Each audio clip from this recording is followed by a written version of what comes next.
যেভাবে প্রিন্স শৃঙ্খল মুক্ত হলো, আমি শৃঙ্খলই বলবো।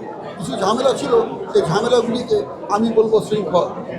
আজকে প্রিন্স শৃঙ্খল মুক্ত। আমি নিশ্চিত লাখো লাখো দর্শক প্রিন্স দেখবেন এবং বাংলাদেশের চলচ্চিত্র শিল্পের উন্নয়নে সহযোগিতা করবেন। প্রিন্সের সফলতা মানে কি? আমি এটাকে শুধু প্রিন্সের সফলতা দেখি না, এই সফলতা বাংলাদেশের ফিল্ম ইন্ডাস্ট্রি, চলচ্চিত্র শিল্পের সফলতা। এবং চলচ্চিত্রকে এগিয়ে নিয়ে যেতে হলে প্রিন্সের মতো ছবি প্রতি বছর দরকার, বারবার দরকার, যাতে করে আমাদের দেশের এই ইন্ডাস্ট্রিটি একদম তুঙ্গে উঠে যায়। শাকিব খানের সঙ্গে আমার সব কাজের অভিজ্ঞতাই অনেক মধুর।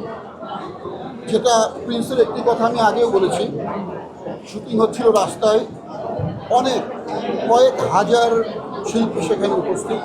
তো মঞ্চে শাকিব খান আমাকে পরিচয় করে দেবেন, আমি এমপি ক্যান্ডিডেট, আমাকে পরিচয় করিয়ে দেবেন ভোটারদের মাঝে।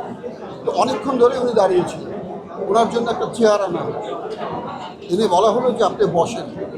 তো শাকিব খান তখন ওনার পাশে আমি দাঁড়ানো, আমি কিন্তু অল্প সময়ের জন্য ওখানে গিয়েছি। শাকিব খান তখন বললেন যে আগে এজাজ ভাইকে চেয়ার দাও, উনি বসুন, তারপর আমি বসি। কিন্তু এটা আমার জন্য অনেক বড় অ্যাচিভমেন্ট, অনেক বড় সম্মানের। শাকিব খানের ব্যাপারে সব সহশিল্পীদেরই এই মতামত যে শাকিব খান সহশিল্পীদের সঙ্গে যে সুন্দর আচরণ করেন, যে আন্তরিক আচরণ করেন, এটা সবাই মনে রাখবেন। উনি সবাইকে সম্মান রেখে কথা বলেন, সবাইকে স্নেহ রেখে কথা বলেন, সবাইকে ভালোবেসে কথা বলেন।